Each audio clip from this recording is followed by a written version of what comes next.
Hey guys, it's Sandro here with another full-length detailing video, today on this classic 1981 Porsche 911 Turbo.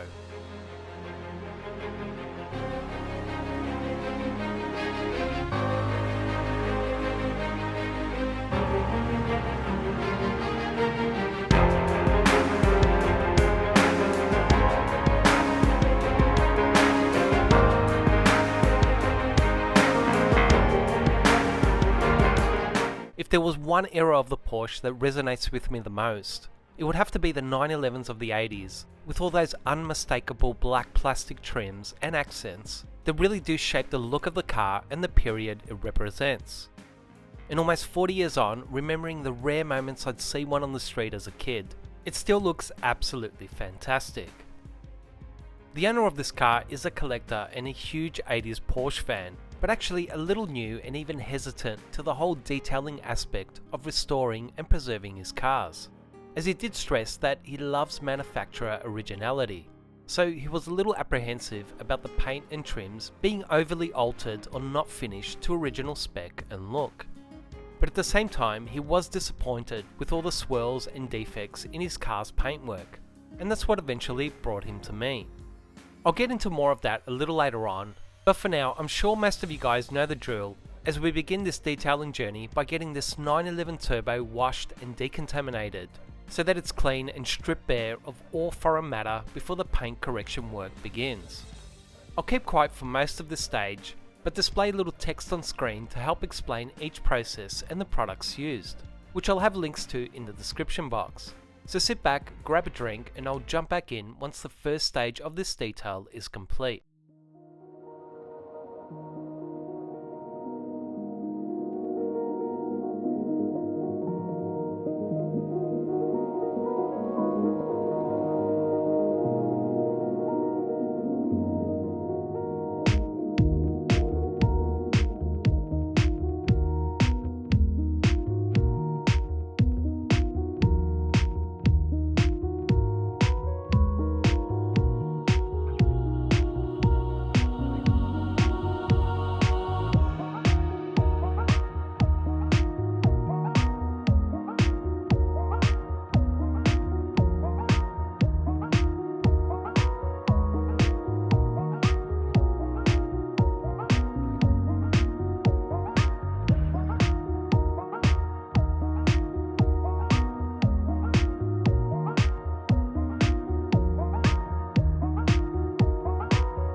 Now just before we get to the paint correction stage, I want to quickly discuss a couple of points.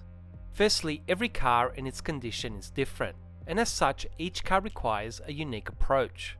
Now it's quite rare for me to not chemically strip or mechanically clay a vehicle prior to paint correction. But as you would have seen in the wash process, just a pre-soaked foam and a hand wash with Snow Plus was enough to strip what little protection was initially on the paint. And after further inspecting and feeling the paint for any fallout or bonded particles, there just wasn't any sign or evidence of that at all. Now I actually did quickly hit the paint with some Iron-X, and I also clayed a small section just to confirm that. But there was absolutely no chemical reaction or particles lifted onto the clay bar. The point I'm trying to get at is that although something like 95 to 99% of the cars I detail, including brand new cars, are always chemically and mechanically decontaminated, I'm just never going through the motions. Each process has a purpose and fulfills a need, so when that need doesn't exist, neither does that process. Secondly, just as every car is different, so too is every job and client. Now I'd love to tell you that every customer of mine books their car in and says give me the works and time and money is no object, but that's just not the case. Time and money always largely dictates every single job.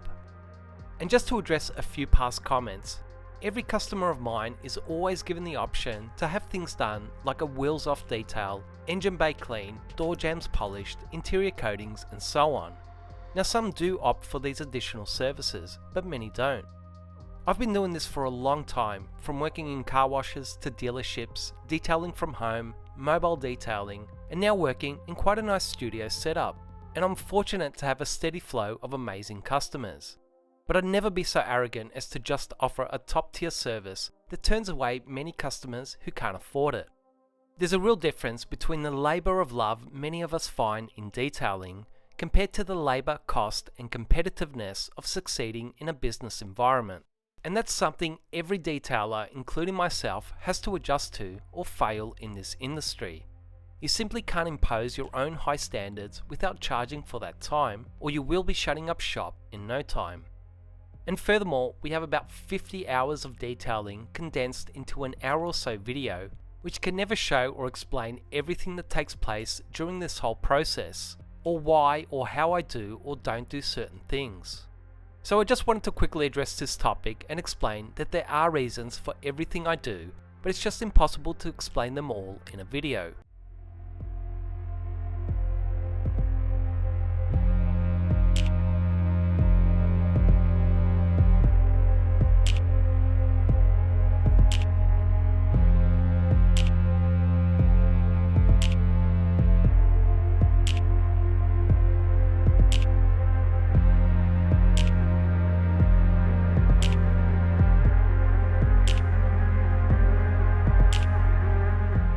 So with the car washed, decontaminated, blown dry and given that vital IPA wipe down, the next stage was masking up the trims.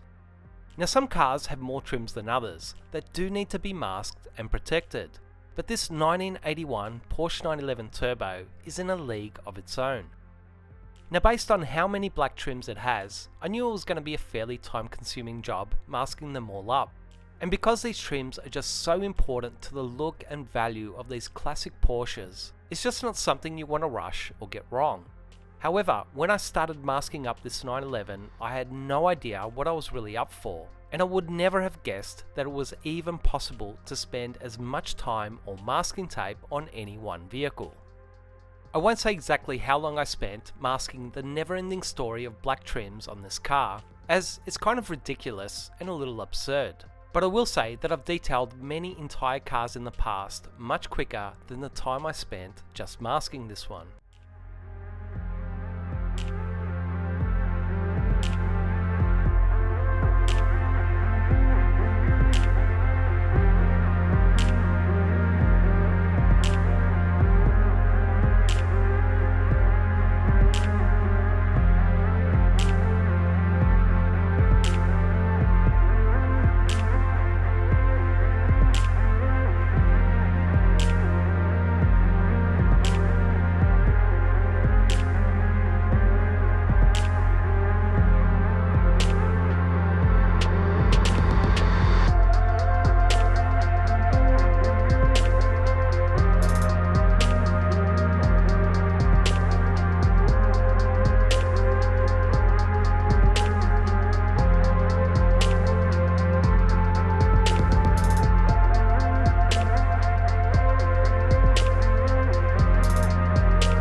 Next was measuring the paint's thickness.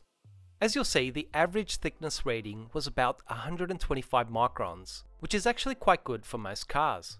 But when you consider that this is original single stage paint, it becomes an even better amount, as you're not just dealing with a percentage of top layer clear coat, but the reading is almost all workable paint apart from a small amount of primer. And for a 40-year-old car, that's a really fantastic amount of paint. Now, to the owner's surprise, we did discover that the left front fender has been repainted in the past. But it's actually a fantastic job that's been done properly, with a great colour and orange peel match, also in single stage paint, and it's virtually undetectable unless you measure the paint, which is significantly thicker.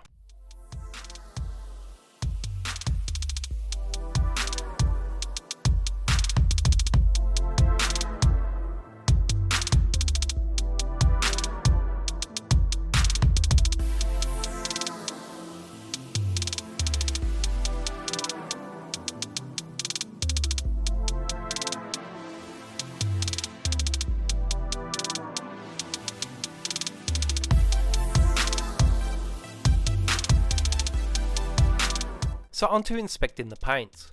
Now, there is no car on earth that is more prone to oxidation than old single stage red paint. But surprisingly, there's very little oxidation on this red Porsche, meaning that it's probably not been exposed to a lot of UV rays in the past. And there's also barely, if any, water spots on the surface. And as I mentioned before, almost no fallout on the paint, which is actually quite a rare thing for me to see, considering that the car hasn't been detailed for at least 5 years since the owner bought it. But one thing that is quite apparent and just engulfs the entire surface of this car is the copious amount of swirls and scratches that is really quite significant and quite excessive. Now, this certainly isn't my first classic or single stage Porsche, and one thing that's always been consistent with everyone I've detailed in the past is that they've all had extremely soft and sensitive paint, to the point that if you just look at it the wrong way, you'll scratch and swirl it up. So although I'm not justifying all the swirls, and although I won't know for sure what the paint is like until my test sections, I can at least accept that it's most likely an extremely scratch prone paint if past experience stays true.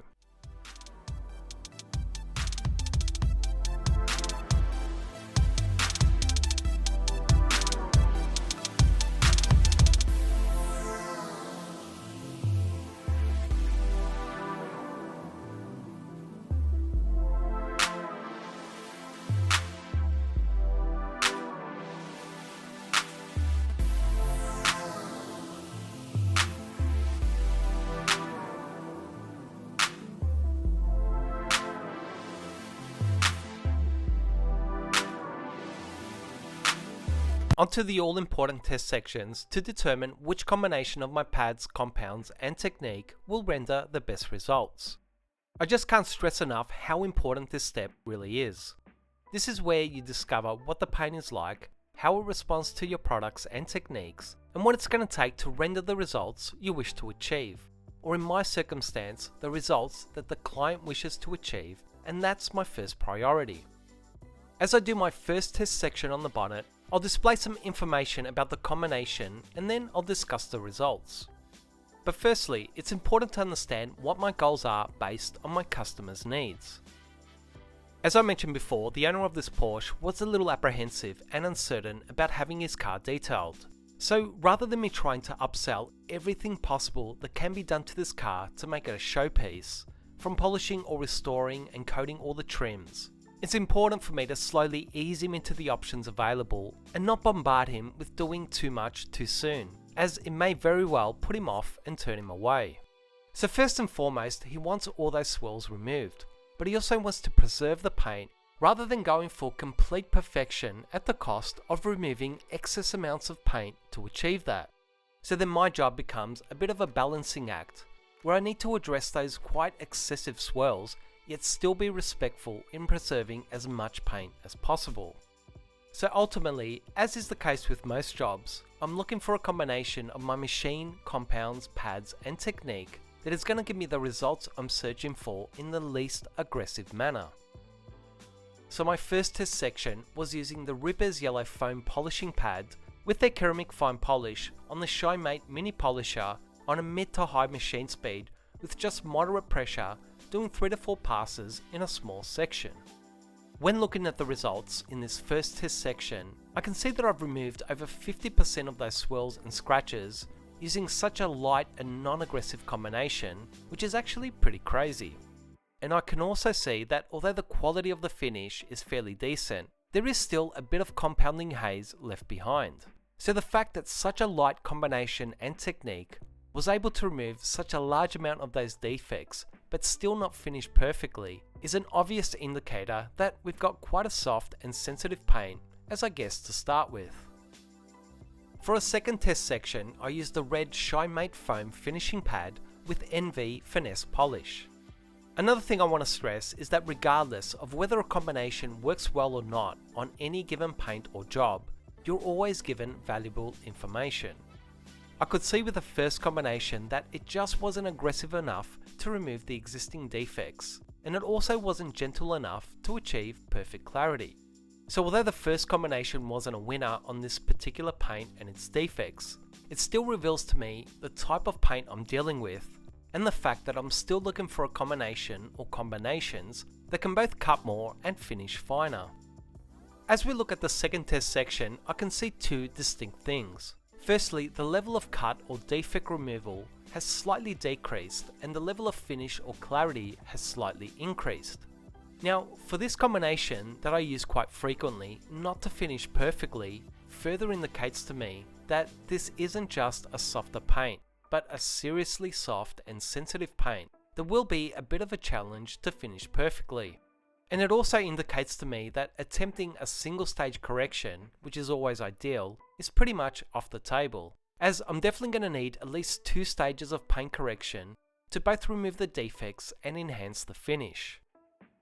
For a third test section, I stepped up to a medium compound in the form of Shoal Concepts S20 Black, and also stepped back up to a foam polishing pad in the form of the Lake Country Orange HDO foam pad, to start focusing in on the first stage of cutting or leveling down the defects. Now, as I anticipated, the finish was definitely the worst one so far, with increased levels of haze, but more importantly, the level of defect removal was definitely the best so far, with perhaps a good 75 to 80% of the scratches removed. Now, although this was a better defect leveling result, it still wasn't quite acceptable to the standard I was looking for. But rather than just taking larger, more aggressive steps, I'm still always looking for the least aggressive method that'll work, so small steps in the right direction is always the best course of action.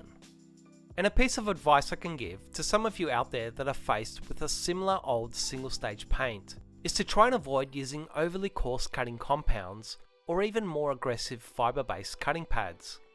The challenge with this paint isn't removing the defects, it's trying to finish without haze or marring in the paint. A lot of these older and softer single stage paints tend to almost get shocked if your technique and combination is too aggressive, and it can then become almost impossible to finish well with gloss and clarity if you're too aggressive in your first cutting stage, at least in my experience. For the next test section, I stuck with Shoal Concepts S20, but stepped up to the Lake Country Blue HDO light cutting foam pad. Now, although there was a couple of very light swirls and scratches remaining in this section, it was definitely a good 95% plus defect removal, which I was more than happy with. And although there was also another slight increase of haze in the finish, it was still only very minimal and quite manageable in my experience. Another thing you might see in the finish is some dimples or pinholes that are now visible once the swirls and scratches have been removed. I talked about this defect at length in the full video I did on the Ferrari F430, so I won't go into it at length here. But basically, those tiny pinholes that mostly affect the bonnet of cars can actually be largely removed to reveal an almost perfect finish.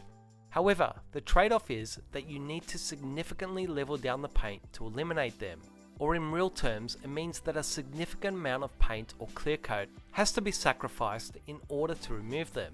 And that's most definitely not an avenue I'm taking with this particular car and job. Now, there was a bit more testing to discover what the best second stage combination was going to be. but it ultimately worked out to be the Lake Country HDO Black Foam finishing pad with Shell Concepts S30 Plus polish. Just as important as the combination was also my technique. I had to slow my machine speed down, yet still maintain moderate pressure and halve the amount of polish on the pad, working it for a shorter period, which in the end worked out perfectly to reveal a deep saturated glossy finish.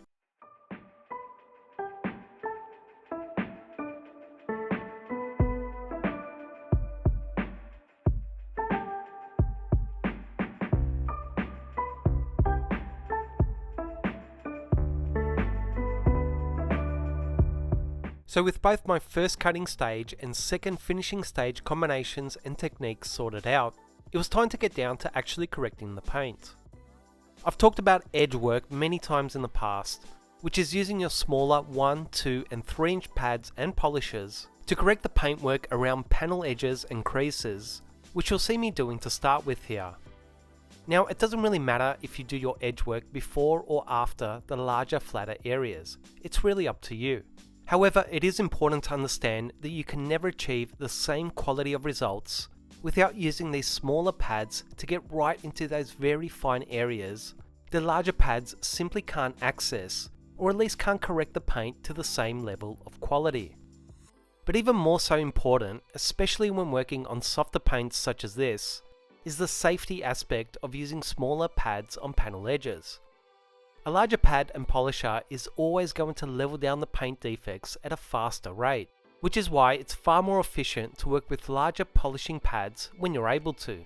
But around panel edges, where there is a higher risk of burning through the paint, and even a higher risk again when you're working with a softer paint, you honestly want to avoid placing larger 5 and 6 inch pads, more so in the cutting stage, right on those panel edges. So in the end, using the correct size pads to do your edge work will not only allow you to achieve far better results, but it'll also be a far safer method. The only trade-off is that it does take a bit more time. Now Lake Country doesn't make 1 and 2 inch foam HDO pads, so you'll see me using a few of the Rupes pads on my smaller polishers, which ended up working great.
For the larger, flatter areas, I ended up using the newer Rupes LHR15 Mark III polisher, which so far seems to be a really nice upgrade over the previous Mark II, and I'm really enjoying the way it feels and works.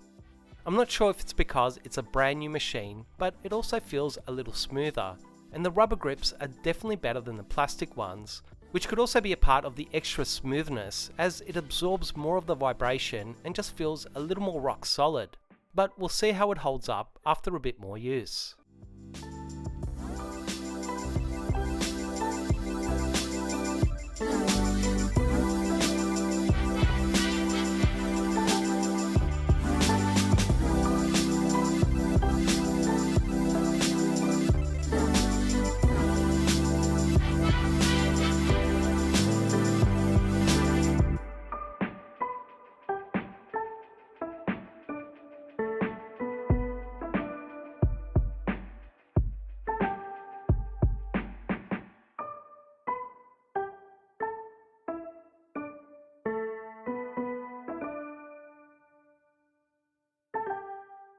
Now, one thing that I did find once I got to the second finishing stage with the larger 15mm throw polisher was that I was seeing a bit of haze in the finish that I wasn't seeing with the smaller polishers.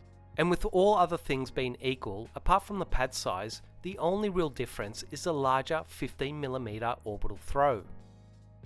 So I decided to see if switching to the smaller 12mm orbital throw on my EX605 ShineMate polisher would help prevent that haze in the finish, and it actually did. Now Rippers obviously also has their own 12mm Duetto polisher, which I'm sure would have solved the same issue if I had one, but the smaller throw of the ShineMate also did the job, so it was then used for the second stage of finishing. The thing you need to understand above all when it comes to softer paints is that they're extremely sensitive and influential paints to work on. So any little changes in your method or technique can have a dramatic impact or consequences in the finish. In comparison, harder paints just aren't as impacted to slight changes or deviations, so they're a little more forgiving to work with in that sense. But the best advice I can give you if you wish to achieve a consistent result throughout the entire vehicle is to stay consistent with your initial test section. Keep an eye on how much polish is put on your pad. Maintain your machine speeds, pressure, keep cleaning out your pads and swapping them out for new ones as needed. And you will find that these little things will make all the difference.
Hopefully you can see that although it was a bit of work discovering what the paint is like and what it responds well to, the finish on the bonnet is really a fantastic result. And I haven't had to resort to using anything too aggressive at all, but just light to medium compounds, pads and techniques, which ensures that the vast majority of the paint stays intact and can then be further corrected in the future.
As you guys can hopefully see, the results on the roof of the car were just as good, if not a touch better than the bonnet, as the pinhole defect that is quite prominent on the bonnet of this Porsche isn't anywhere near as bad on the roof. So the finish is overall a touch better and clearer, which all comes down to what the existing paint was like to begin with. And unless you're willing to really chop that paint right back, you need to accept that what you're initially given to work with will in many cases influence your finished results. As far as the glass goes, most regular viewers of this channel will know that I almost always polish all the glass on each vehicle I detail.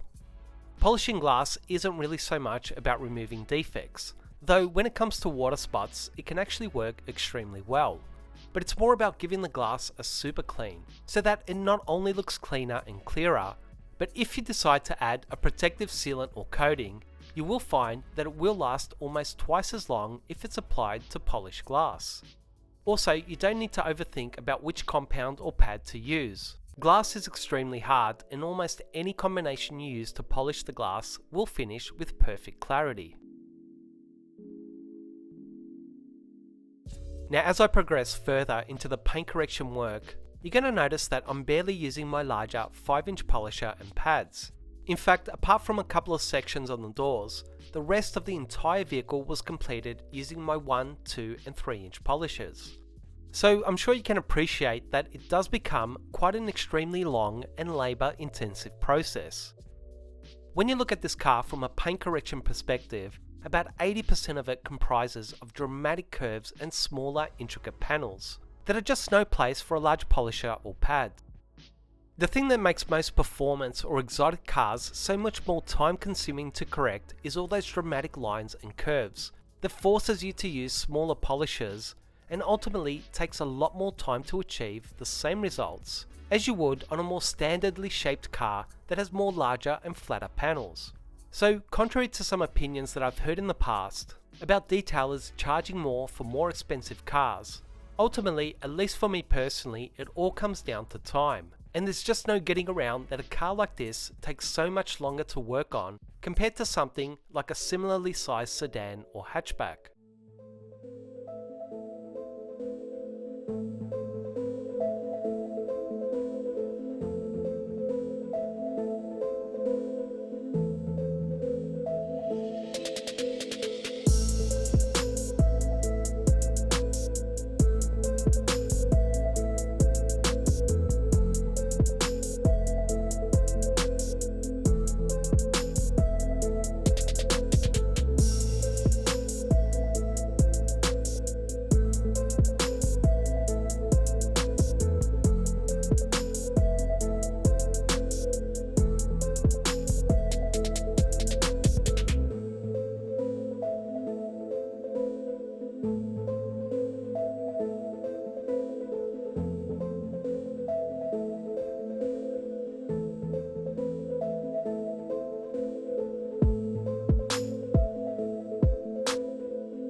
On the rear engine cover metal louver, which had slightly oxidized single stage black paint, with a bit of a patchy finish, I decided to use Polish Angel Escalate, which is more of a surface cleaner rather than a polish to help lift off some of that oxidation.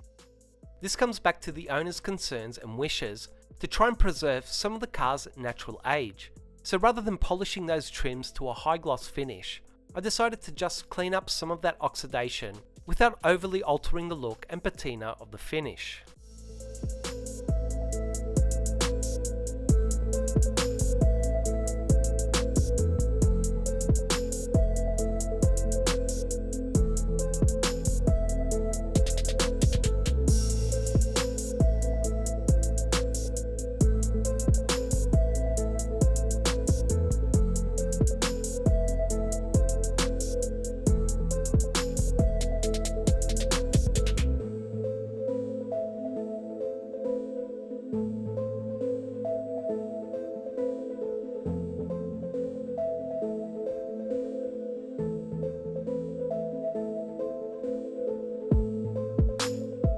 Now I know a lot of you guys are always interested in knowing about how much paint is actually being removed in this whole paint correction process, or how many times can the paint be corrected, which is a question I get a lot. I've shown you guys in many past videos by remeasuring the paint after my paint correction process, and that when you do a respectful paint correction process such as this, there is barely, if any, measurable difference in the paint's thickness. And the answer to how many times you can correct the paint on a car is completely dependent on how aggressive you are during that process. You can literally polish the paint on a car like this over 100 times if you do it in a non-aggressive manner. But if the car finds its way to a butcher with a heavy hand, he could burn the paint down to bare metal in one go. So it's not about how many times you can polish a car, because the answer to that can be indefinitely. It's all about how aggressive you are during that process, which makes all the difference. Now I'm sure most of you guys have to be getting tired of hearing my voice so much, so I'll keep quiet for a while as we look at the remaining paint correction work. I've done my best to try and set up a bunch of 50-50 before and after shots to help you guys compare what the paint was like to begin with and what was achieved in the end. So once again, sit back and I'll pick it up again once the car is in the coating bay.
Now, as it turned out, the morning I was coating the Porsche was one of the coldest mornings of this year, reading about 0 degrees Celsius as I got up, and when I got to the workshop it was still absolutely freezing.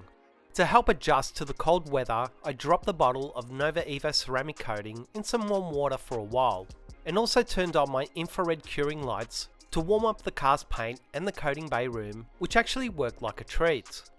So when I got to actually applying the coating, the car's paint was reading at about 10 degrees Celsius, which is a much better temperature to assist the coating in flashing and bonding to the paint in a more timely manner.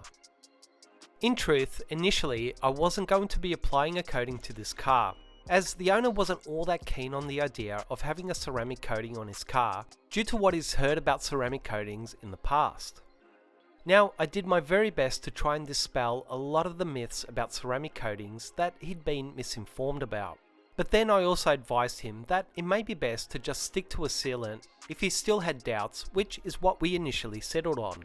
But later on his own accord, he actually had a change of mind and decided to go for a more durable coating. But rather than opting for the most durable or long-term coating, he decided to start with Nova Evo as his first coating. As I mentioned at the start of the video, I didn't want to overwhelm the customer with too many additional options such as coating the glass, wheels and interior components. So although I did add some complementary sealant protection on the wheels and glass, we just stuck to a ceramic coating for the actual paint and trims. And if in the future he likes the way this coating performs on his paint, we can then move on to expanding into additional areas.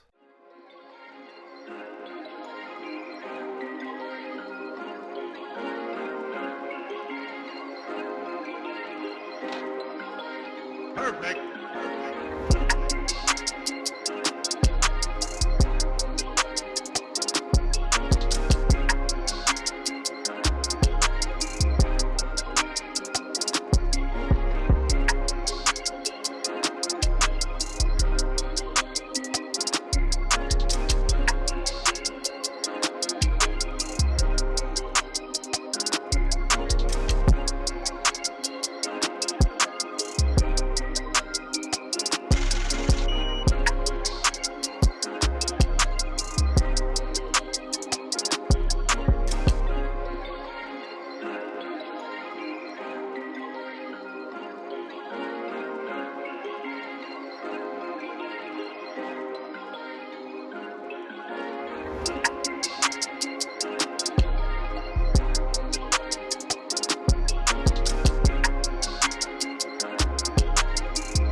Now, in all honesty, I don't seem to be applying Nova Evo anywhere near as much as I apply Nova Pro these days, as that's what most customers seem to go for. But I have to say that from an ease of application perspective, I just love applying Evo so much more, as it's just so easy to work with, and even a little bit quicker. The thing with the newest formulation of Nova Evo is that it now has an instant bond to the paint, so it's pretty much fail-safe as far as application goes. But the other thing about it is that the wipe off is also even easier and even more seamless than before. As you can hopefully see in the footage, I actually applied it to all 4 sections of the roof in one go before wiping it down, and it was still amazingly easy. Now, although Evo does have an instant bond to the paint so that you can apply it and immediately wipe it down, you can also leave it on for longer, especially in colder climates, to further aid the ease of wipe off, as I did in this instance. So in other words, it's an extremely flexible and easy coating to use that still performs just as good, if not better, than many other pro grade coatings, at least in my experience. Now, I've gone into the specific applications of all the Nova and C-Quartz coatings in past videos, so I won't delve much further into their application today. But apart from the rims and glass that were protected with a quality sealant, all the vehicle's paint, plastic, rubber trims and lights were coated in Nova Evo, and the car was left to cure for 24 hours before it was picked up by the owner, who did honestly seem extremely happy with the end result. I'll leave you guys with the rest of the coating footage, and then there'll be some final shots of this classic 911 Turbo in its finished state, which I don't mind saying myself that it really looked amazing in the end and was well worth all the time and effort that went into it. This video really was a good 2 weeks of editing after work and on weekends to finally complete. So as always, I really hope you guys enjoyed and found this video useful. Please like, comment and subscribe to this channel to show your support for these videos, and I'll see you guys soon.